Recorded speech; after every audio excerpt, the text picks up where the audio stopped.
Good evening. It was an explosion and fire that rocked a quiet court in Mississauga this morning. Originally, firefighters said no one was injured. But late this afternoon, word the fire is now a fatality.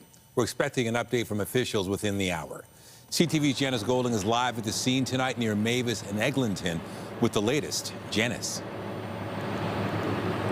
Hi, Nathan. As you can imagine, residents here on Select Court are in shock tonight. They'd initially believed that the people who lived in the home behind us had escaped this fire. However, they've recently learned that at least one person is dead. Fire crews surround a Mississauga home trying to staunch a fire that's completely consuming the structure. We were just getting ready for bed and then we heard a loud boom. Somehow we could gather our personal possessions quickly, the essential documents, and we ran out. It was 10:40 p.m. and residents on Select Court were getting ready to turn in for the night. And then suddenly I hear a huge explosion, and my husband and I ran to see what happened. Of course, we devastated with a blast. Neighbors called 911 as they watched the fire rage through the home. We were all outside. We were very scared, actually, terrified that the fire would come out here. Oh my God, it was blown up so big and it was flaring up, and also with the wind, it was making like a tunnel, kind of a funnel kind of fire. It was whipping to our house. While they worried about their own homes and families, residents also expressed concerns about the people who lived inside the home. We know the family, like we've seen them, they have like some little children. When it started, your first instinct is to try to help them, but you really should not be. And just the only thing I could do is call 911 and get in touch with the fire department and please beg them to come as fast as they possibly could. The 911 call cited a number of people inside the home. There were initial reports there may have been 8 people inside, so an enormous relief when crews confirmed there was nobody inside. Mississauga Fire originally believed there were no injuries. However, late this afternoon, crews made a horrifying discovery. At least one person had been found in the wreckage. It's terrifying. That's all I can say, right? It's sad, very, very sad. As the shock reverberates through the neighborhood, residents say they'd like to understand exactly how this came to pass. Things do happen. Now depends why that happened. The Ontario Fire Marshal's office is investigating.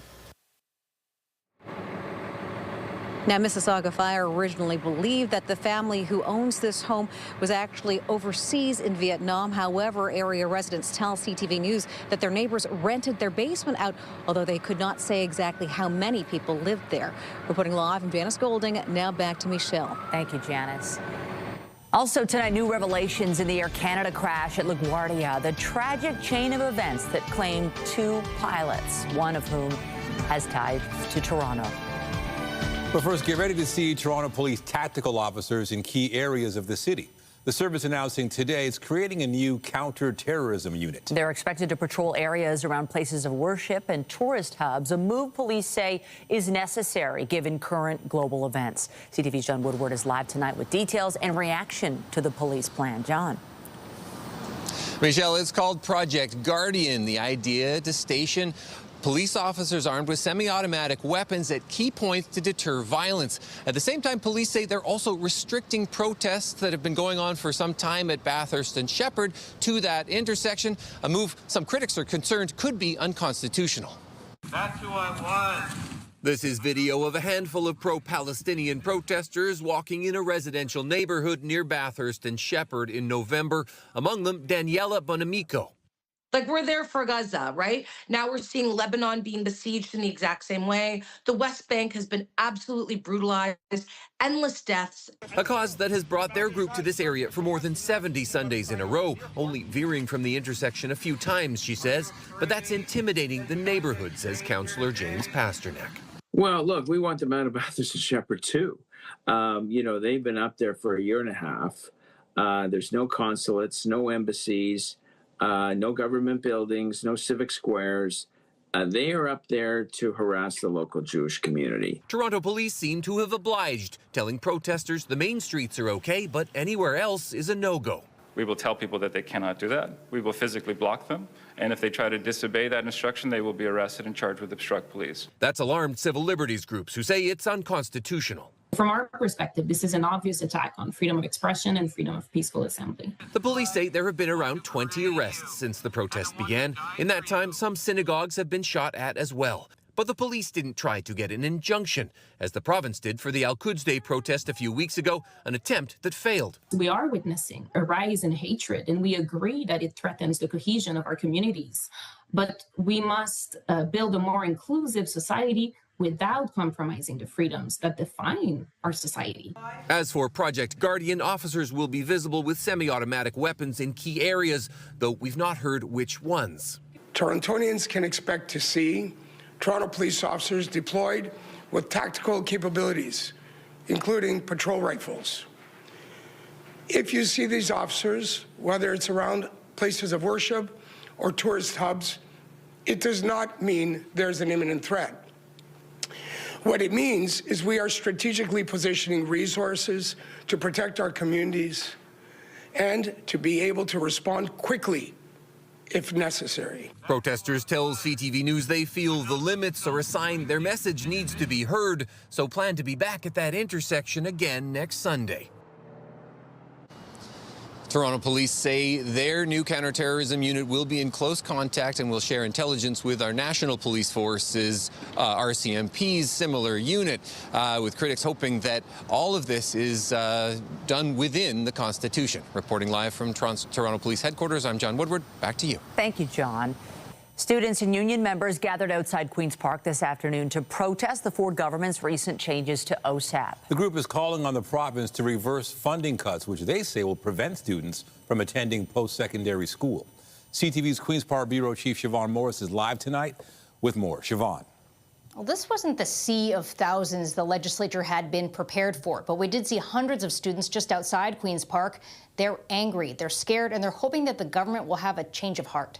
Outside the legislature, students from across Ontario make noise about a shift in OSAP. Shut it down! It means they'll have to lean harder on loans they have to pay back. These funds will really help me, get on my feet, especially afterwards. I plan on going to law school, so that's going to draw me in even more debt. Brenna's rethinking her plan to study early childhood education this fall. I don't come from generational wealth.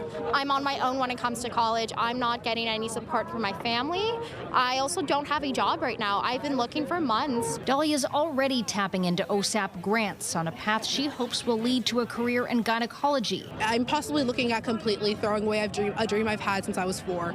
Inside the legislature, the leader of the opposition says students feel like they're slipping through the cracks. They're just asking for a chance, a fair chance to finish what they started or start at all. The minister insists there is help available. There's many different opportunities for bursaries and grants. Our universities give $1.8 billion of bursaries and grants every single year, as well as our student access guarantee. To the Liberals, that sounds like you need to go more into debt. We're going to make it harder for you. We're piling on the debt. The minister doesn't get it. The minister says the shift away from grants is necessary because the current model is not sustainable. You know what's not sustainable? Spending $100 billion on a stupid tunnel under the 401 or billions of dollars to build a fantasy island for a convention center. Students aren't thrilled with the idea of more loans, whether they're through OSAP or a bank. Loans are always really difficult because you have to pay them back, and that's even more money that's being drained from your wallet. Worried about getting a job to fill in a financial hole after graduation. This provincial government has been doing bugger all to help people when they come out of university get jobs, and now they're attacking people trying to get into university and college. The government has called any debt an investment in the future. It's also pumping over $6 billion more into post-secondary education over the next 4 years. At the last protest earlier this month, we did see some conflict between protesters and police, and a statue was vandalized. We didn't see any of that repeated this time. Reporting live from Queen's Park, I'm Siobhan Morris. Nathan and Michelle, back to you. Thank you, Siobhan. We have more news in a moment, but first a look at the forecast. Here's a live shot of the city line. Mainly cloudy skies. The trend will continue tomorrow, but then we've got a warm-up on the way. Lindsay Morrison has a look at the current conditions. Hey, Lindsay. Hey, Nathan. It sure was nice to see the sun early this morning, but yes, the cloud cover has taken over, and we have a few flurries flying in places like Sutton, Keswick, down south towards Stouffville, and perhaps in the Uxbridge area. Also a little bit of activity around Grimsby over towards St. Catharines. Temperature-wise, yeah, we did make it to a daytime high of about 4 degrees in Toronto. It's 3 degrees at the Island, Oakville, Burlington, and Grimsby at this hour. We'll widen things out a little bit so you can see that temperatures are near freezing again around the city of Barrie. We've had gusty winds today out of the west. As we make our way into the night tonight, all is pretty calm and quiet, seasonal for an overnight temperature. But you're right, Nathan, that temperature is going to soar into the day on Thursday. We'll talk all about it coming up. But for now, back to you. Thank you, Lindsay. We turn now to the latest on the investigation into that deadly collision involving an Air Canada jet in New York. The National Transportation Safety Board began its first full day of examination, and among the questions being asked, why did the fire truck not have the capability to trigger a warning system? CTV's Adrian Gobriel has the latest. With the twisted, tangled wreckage of Air Canada Express Flight 8646 still strewn across LaGuardia Airport's runway 4, new details today on the tragic chain of events. The U.S. Port Authority fire truck that collided with the Air Canada Express passenger plane didn't have a tracking device on board to alert LaGuardia Airport's surface detection equipment of its location. You have to know where ground vehicles and aircraft are. So in this case, that vehicle did not have a transponder. We're also learning crucial details from the final moments recorded inside the cockpit as the Air Canada flight made its final descent. At 54 seconds, the flight crew acknowledged that the airplane was 500 feet above the ground and on a stable approach. At 25 seconds, Truck 1 requested to cross runway 4 at taxiway Delta.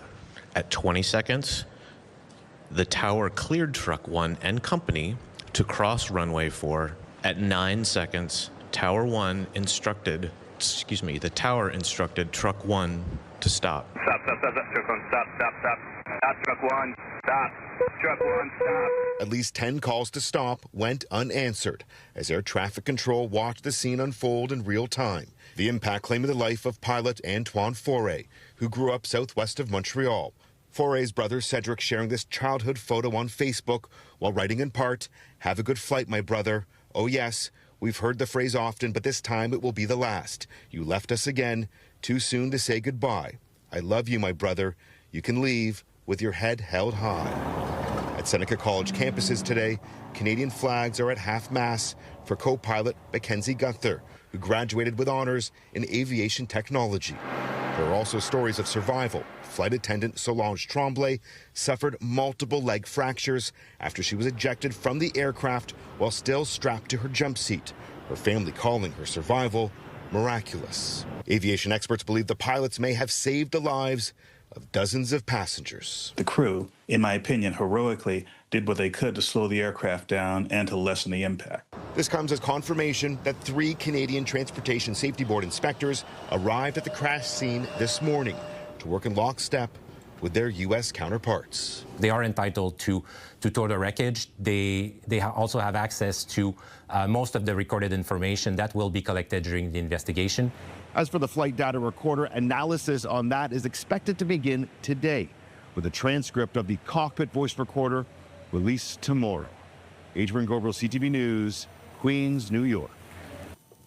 Toronto police say a man on the most wanted list has been arrested in the U.S. 28-year-old Adrian Walker was wanted on a Canada-wide warrant in connection with a homicide in Oakwood Village nearly 2 years ago. He was also on the BOLO program's 25 most wanted list. Police say he was arrested in Mississippi yesterday and will be sent to Toronto to face charges of first-degree murder and attempted murder in the shooting that claimed the life of 31-year-old Trevor John. John and a woman were shot near Winona Drive and Vaughan Road in the early morning hours of May 7, 2024. The woman survived while John died in hospital. 20-year-old Kemian Franklin is also charged with first-degree murder and attempted murder. Shots were fired in Brampton overnight. Officers called to a home on Grendon Crescent near Chinguacousy and Queen. Multiple shots were fired and a number of shell casings were found on the road. A pickup truck in the driveway was struck by gunfire, several bullet holes visible. No injuries have been reported, and police have not provided any details about possible suspects at this stage. A crash on an off-ramp from Highway 403 in Mississauga injured 3 people. It happened on the westbound 403 ramp to Erin Mills Parkway around 11 p.m. Peel paramedics say a man was taken to a trauma center with serious injuries. 2 others suffered less severe injuries. The ramp was closed for several hours for the cleanup and police investigation. And a truck went up in flames in Vaughan. York police were called to a home on Bellwood Boulevard near Dufferin and Confederation Parkway around 1:45 in the morning. When they arrived, a truck parked in the driveway was on fire. The incident is being investigated as a possible arson. Nobody was hurt. An Oakville Catholic priest has been charged with sexual assault, and police are concerned there may be more victims. 53-year-old Reverend Ranjan Disa is accused of sexually assaulting a woman who was volunteering at St. Dominic's Roman Catholic Church last month. Halton police say he's been a member of the clergy since 2010 and has worked at the church since 2016. Disa is facing 1 count of sexual assault. Police want to speak to anyone else who may have been assaulted or anyone who may have information. CAA's launched its annual Worst Roads campaign and is calling on drivers to weigh in on which streets and highways are causing the most problems. CTV's John Musselman has the details. Driving on Eglinton Avenue West near Dufferin today, and you can feel and hear the bumps. It made the top 10 list of the CAA's worst roads in Ontario in 2025. Drivers who use it say they aren't surprised. It seems that there's always construction going on. It took forever to get the subway going in here, and now they got the road all paved to here, and it's all busted up at the top. It's like your car, you're going over rough rides. I'm with my mother in the car, and she's bouncing all over the place. It's so terribly bad because it's been rough for years now, and you only paved 1 time in 34 years that I know about. This is very bad, a lot of holes. And I stopped driving by here because it could make my car so bad with your tires. The CAA survey looks at everything from cracked pavement, congestion, and potholes. Even from our data, we're seeing that 2/3 of our members are either slowing down or swerving to avoid a pothole, which could be a road safety concern and can put other folks on the road at risk. 2 roads in Hamilton took top spot. Aberdeen Avenue and Barton Street East. Eglinton Avenue West was ranked the worst in Toronto. Also on the list, County Road 49 in Prince Edward County. Here, Ontario, Highway 50, the Gardner Expressway, and Shepherd Avenue West. The annual survey for next year's campaign kicks off today. Officials at CAA say the information collected helps to promote road improvement. We then take that data and we'll continue the conversation with different levels of government in order to ensure and to continue making infrastructure funding a priority. The City of Toronto has already filled more than 54,000 potholes this year following a very harsh winter. John Musselman, CTV News. Well, Toronto is 1 step closer to welcoming soccer fans from across the globe for the FIFA World Cup. The city and MLSC are celebrating the completion of key upgrades to BMO Field, also known as Toronto Stadium, ahead of the big tournament. CTV's Raheem Ladani has the details. The major upgrades to Toronto Stadium for the upcoming FIFA World Cup are now complete, marking a significant milestone after construction started in December 2024. You have the game, you have good music, good sound, and you can big screen, all the seats are ready, good food. I can't ask for more. Nearly $158 million was spent to satisfy FIFA requirements and for permanent stadium upgrades. The biggest renovation, expanding the 28,000 capacity with temporary seating to fit 45,000 fans. You can see just how high the scaffolding needs to be to accommodate the thousands of temporary seats. Now, there have been a lot of questions surrounding the sturdiness of the temporary seating, but today officials confirmed to us they have tested out each and every seat and they are safe. They've been designed by a company called Arena Group, which designs, constructs this type of hospitality, temporary and permanent, around the world for global sporting events. I haven't been up there with fans jumping and stomping their feet yet, but I've been up there. It's a spectacular view, and it feels perfectly sturdy and safe.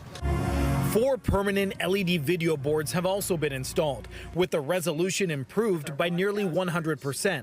Whether you have tickets to a World Cup match, TFC, or the Argos in the future, fans will also experience legacy enhancements. Upgraded the lighting, we've improved the audio system, we've done some work on the concourse, people will experience that, food service. While self-serve concession technology has been installed, along with a permanent kitchen on the west side, the approximately 200 cooks and 28 chefs will be catering to VIPs, including in this temporary hospitality suite that is still under construction.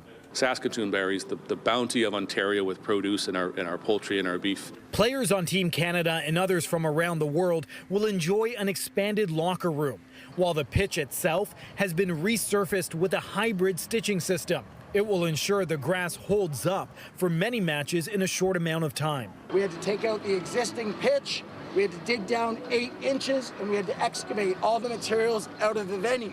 This is still an active construction site with much more work to be done before FIFA takes control of the venue on May 12th. Raheem Ladani, CTV News, Toronto.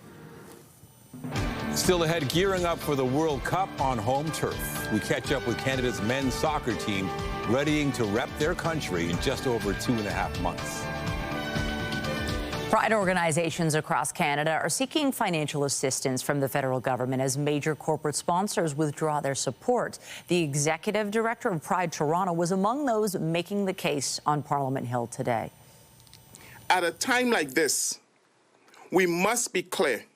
Investing in Pride and the 2S LGBTQ+ community organizations is an investment in our community, and our government cannot afford to step back from this.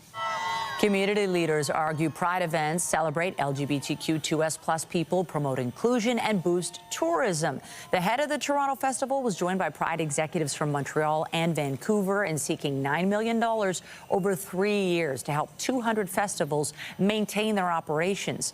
Kojo Modesta says Pride will always be political, but insists it creates a platform for the LGBTQ2S+ community that no other organizations do. The United States has reportedly sent Iran a 15-point plan intended to end the war in the Middle East. That glimmer of hope emerged hours after U.S. President Donald Trump said progress is being made in talks with Tehran. The leaders are all gone. Nobody knows who to talk to. But we're actually talking to the right people, and they want to make a deal so badly. You have no idea how badly they want to make a deal? Yeah, please. The 15-point plan includes a month-long ceasefire to discuss details of the proposal. It would also include dismantling Iran's nuclear program, stopping support for proxy groups, and the reopening of the Strait of Hormuz. Tehran has effectively shut the waterway where 20% of the world's oil supply normally passes through. Trump said Iran has made a valuable concession related to the strait and on nuclear energy. Meanwhile, sources say the U.S. is expected to send thousands more soldiers to the Middle East. A residential building in northern Tehran was heavily damaged from airstrikes by U.S. and Israeli forces. A massive blast was heard in northern neighborhoods and another in the city center. Israel says it conducted a large wave of attacks across several areas of the country. They included what the Israelis say were Iranian production sites, without providing more information. Israel also continued to strike Lebanon, where at least 8 people were killed. Beirut's southern suburbs were hit, with the Israelis saying they were going after infrastructure used by the Iran-linked Hezbollah militant group. Lebanese authorities say Israeli attacks have killed more than 1,000 people and displaced more than 1 million others. Iran fired at least 10 waves of missiles at Israel. 4 people suffered minor wounds in Tel Aviv, while 3 others were injured in strikes in the south. Tehran also attacked other Gulf states, killing a civilian contractor in Bahrain. Saudi Arabia said it deployed Iranian drones, and in Kuwait, power lines were hit by air defense shrapnel.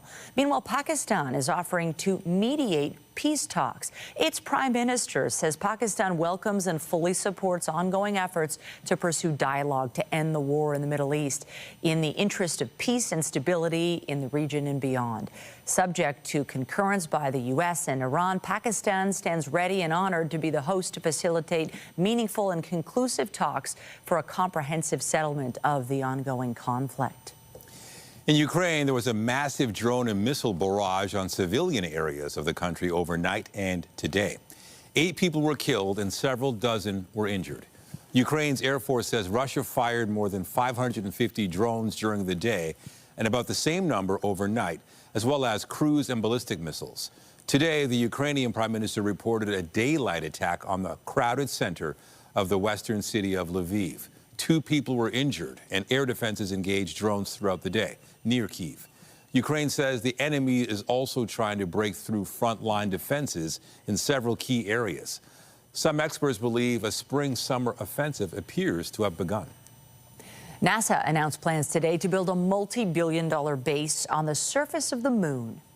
The moon base will not appear overnight. We will invest approximately $20 billion over the next 7 years and build it through dozens of missions, working together with commercial and international partners towards a deliberate and achievable plan.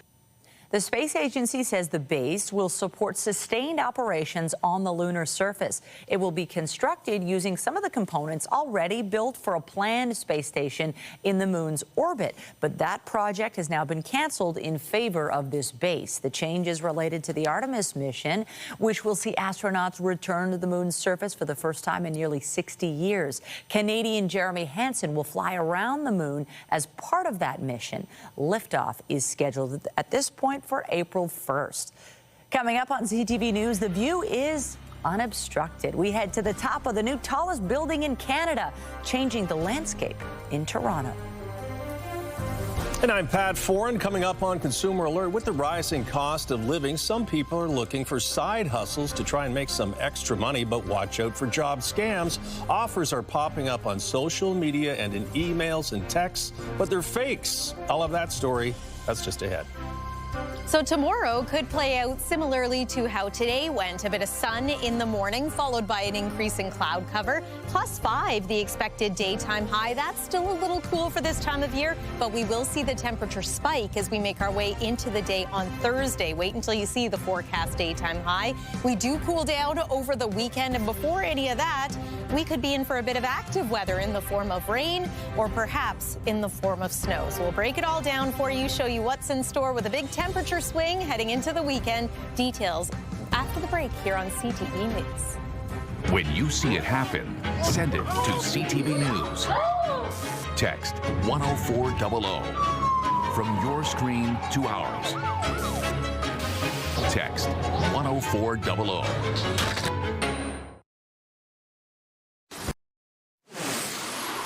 Returning to our top story, an explosion and fire in a Mississauga home. Originally, first responders said no one was injured. But late this afternoon, they announced the fire was a fatality and are updating the media now on the latest on the investigation. Let's listen in live. Good evening, everyone, and thank you for coming. My name is Jim Demetrio from the Office of the Fire Marshal. I would like to give you an update in regards to the Office of the Fire Marshal. What we know so far is this is the preliminary stages of our investigation. We do have investigators that were on site earlier. They will be returning tomorrow. We are here to find the origin, cause, and circumstances around the fire that has occurred here. We are presently waiting for heavy equipment to come tomorrow to assist our investigators with moving debris in order for them to continue their investigation.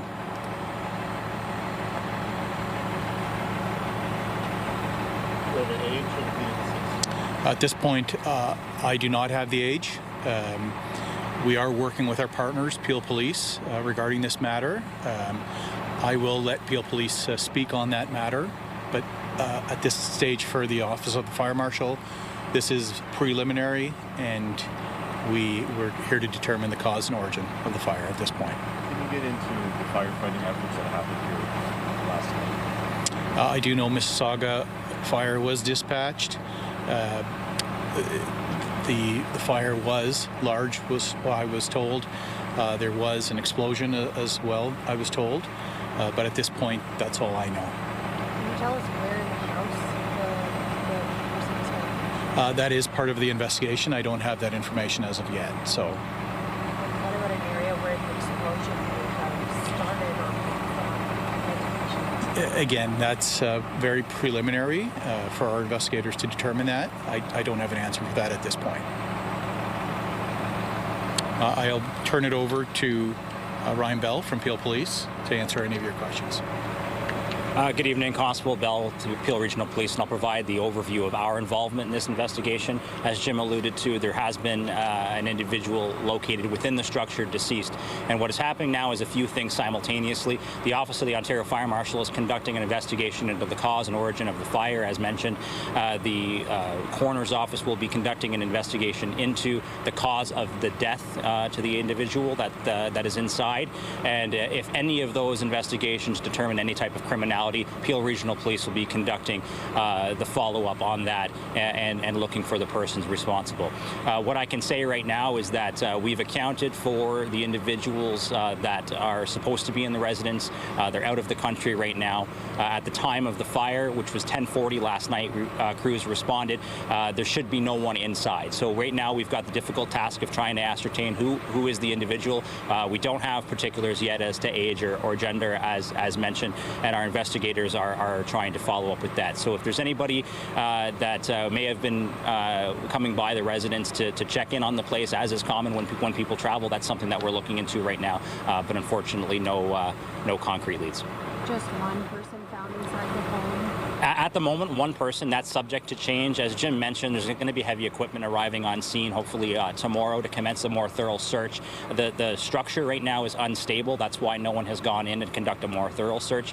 And as the investigation unfolds, we'll be able to ascertain a little bit more about what transpired in the sequence, whether it be an explosion, then fire, or vice versa. It's too difficult at this preliminary stage. Did you see how many people actually lived in the house at the time? I don't have the specific number. There's a basement tenant. There's the occupants of the main residence. All have been accounted for. I don't want to give a number in case that's inaccurate, but we have no reason to believe that anyone should have been in the home that's associated to the residence at the time.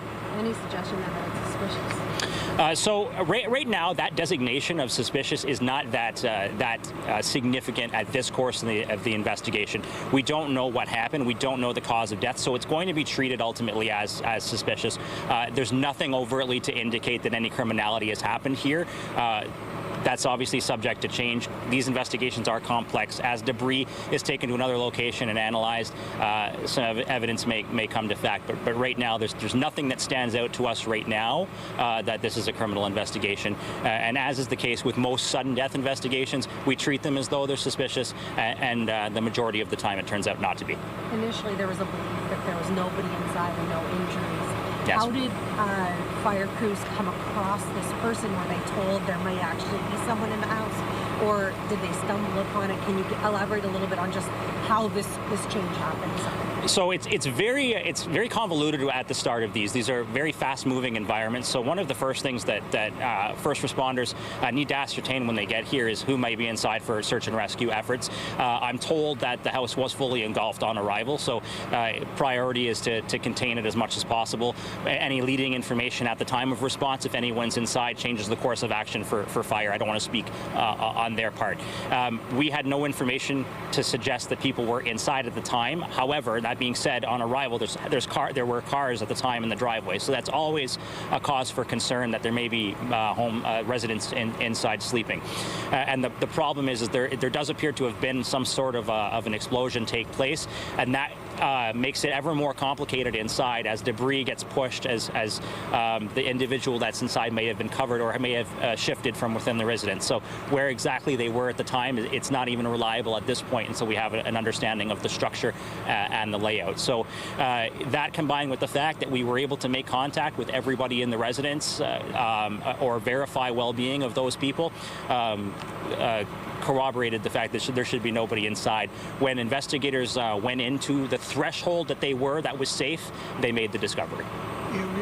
Are listening to officials giving an update on a fatal fire and explosion last night in Mississauga. The Ontario Fire Marshal's office spoke earlier. They're saying that the investigation is preliminary. They're going to return tomorrow and continue. They don't know the cause of the fire yet. They're going to bring in some heavy equipment tomorrow to help with this investigation, and they've got no details on the victim. Meanwhile, police are involved. They do not know who this person who died is. Everybody who was supposed to be in that home was out of the country, so they're going to try to figure out who this person was. The coroner's involved with that, going to determine cause of death. If there was foul play, then that would trigger a police investigation. But certainly at this stage, lots more investigation to be had. We'll continue to follow this developing story. Well, to other news, whether you're looking for full-time employment or just part-time work to earn some extra cash, you have to watch out for job scams. They're rampant online, and while they may appear convincing, victims have lost their personal information along with thousands of dollars. Here's our Pat Foran with a consumer alert. Pat. Thanks, Michelle and Nathan. You could see a fake posting on a job message board or get a text out of the blue asking if you're looking for work. Scammers are hoping you'll take the bait. They're trying to steal your personal and financial information and get you to send them money. Many people like watching movies, so does Abe Reese of Aurora. That's why he was excited to get a text message asking if he wanted a job as a movie reviewer.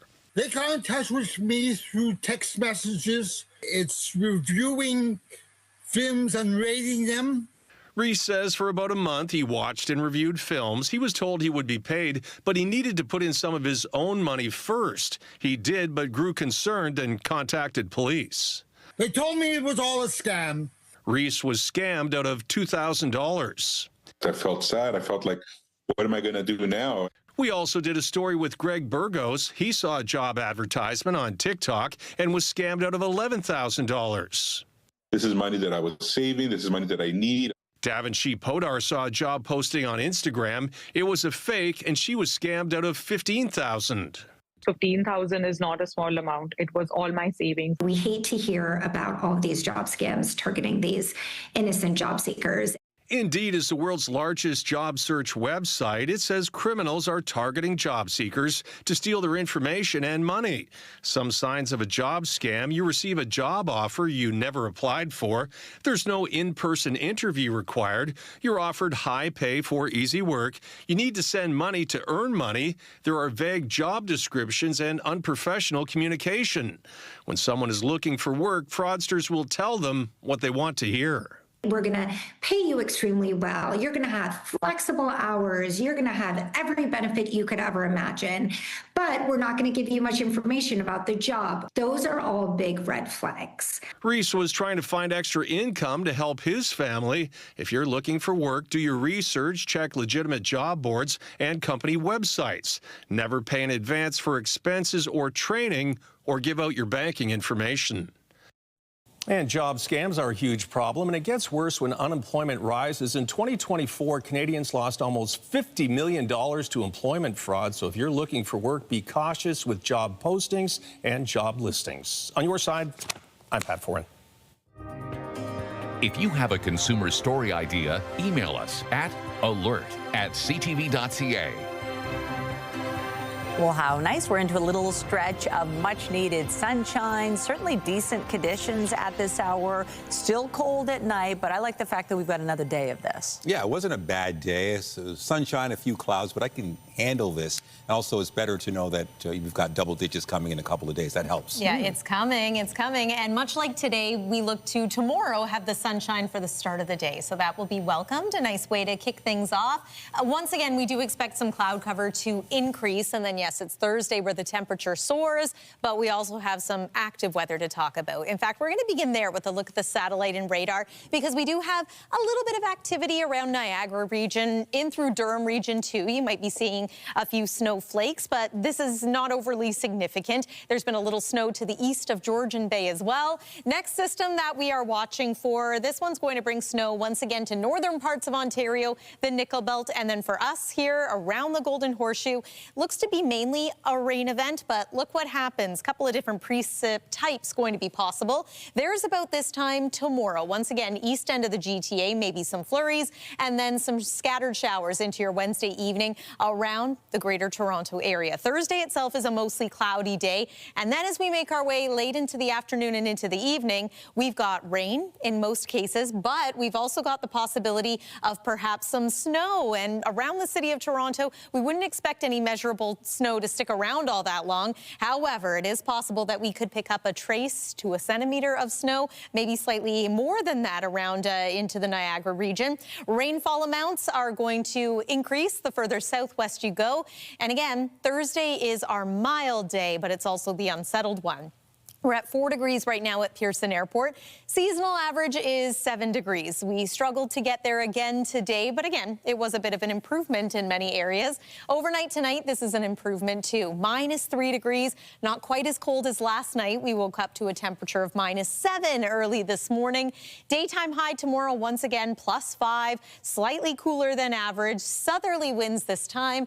And while we start off with a little bit of sun, we do see that cloud cover increase. Let's talk about the temperature on Thursday. 14 degrees is what we're expecting, but look at the sharp drop at night. -6 degrees for an overnight low.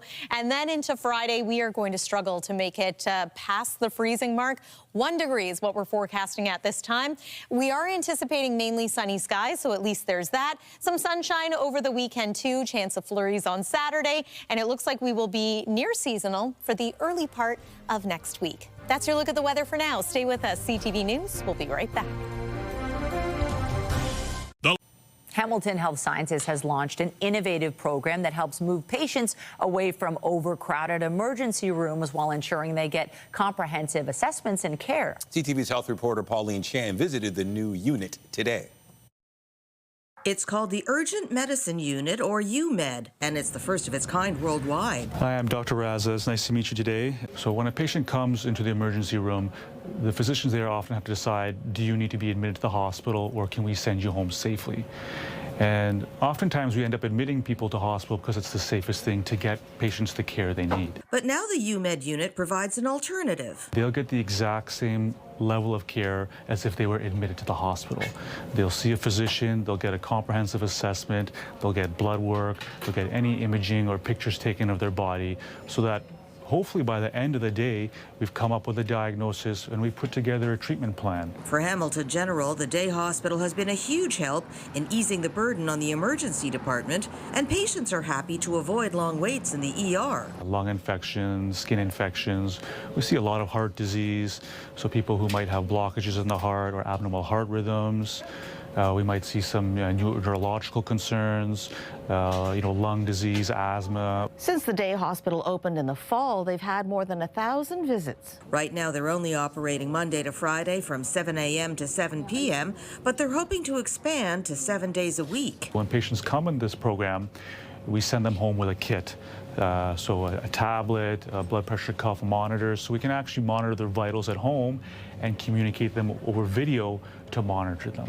So it's kind of building towards like a hospital at home model. And Dr. Samir Raza says for many types of patients, that will be the way of the future. Pauline Chan, CTV News. On the markets, the Canadian dollar closed up at 72.66 cents U.S. Oil was down $9 a barrel, closing at just under $73. And the TSX closed up nearly 60 points to finish the day at 31,941.59. Finally, tonight is changing the skyline of the city. The Pinnacle Sky Tower is one of 9 super tall skyscrapers popping up across the downtown. At 106 stories, the Sky Tower is now the tallest of them all. CTV's Beth McDonnell brings us the view from the top. Take a look at the view from the edge, then down. This is 109 stories up in the sky. It's the same height as the main observation deck of the CN Tower. Pinnacle Sky Tower goes even a bit higher than that, reaching a total elevation of 352 meters. CTV News Toronto took a tour with Anson Kwok, the VP of Sales and Marketing, and architect Nadine El-Ghazar. First up, going up 99 floors in an elevator. It's a bit narrow here, so just watch your shoulders. We then climb flights of stairs inside the tower's tapered upper floors to unfinished sections where workers are still busy building. and the top. I love coming up here, actually. To see it in real life is very satisfying, and obviously you can see it from almost anywhere in the city now, so it's really kind of gratifying. It was immediately apparent that this was a monumental project, not only because of its height, which of course is amazing, but also its impact on the skyline. A super tall skyscraper must be 300 meters high. That's the equivalent to about 3 city blocks. And right now, Toronto is in a super tall skyscraper boom. There are at least 9 super talls in the works or rising in Toronto, including One Bloor West at 85 stories, the country's first super tall building. Pinnacle also has a sister 95-story building being planned next to Sky Tower. In Toronto, we kind of stopped at around 60 stories for a long time, and now we're over 100. So it's having that vision. And with a city with still trying to battle transit and traffic, having more people live close to their workplace is really was the original goal. The team is excited and proud to reach this point of construction. Planning for Sky Tower began in 2012. Its 12-sided polygon with white metal framing is meant to evoke a 12-sided jewel. To design and build a tower that is distinct but maintains its elegance in the skyline was really something that was important to us. A restaurant is being planned for the 106th floor. A hotel is making up the first 12 floors, and residential units up to the 56th floor are expected to be ready this fall. Beth McDonnell, CTV News. Well, the nights and the mornings are still cool, but we have some decent days ahead. We do. We have some pretty mild ones, and we're trying for a sunset out there. Looks not bad at this time. I want to show you this next board because I think it does a good job of showing the temperature swing over the next 3 days here. Near normal tomorrow, 14 degrees on Thursday, plummeting temperature at night, and then only 1 degree on Friday. The mild day Thursday, we have the chance of showers. The cold day Friday, we're back into some sunshine, and then it looks like a chance of flurries as we head into the day on Saturday. Michelle and Nathan. And lots of sunshine in there. Thank you, Lindsay. That's it for us, but you can join Omar Sachedina tonight at 11 for CTV National News, followed by Zoraida Allman with your next local newscast at 11:30. In the meantime, our coverage continues anytime on CP24 and at ctvnewstoronto.ca. For Lindsay Morrison and all of us here at CTV News, thanks for watching. Have a great night.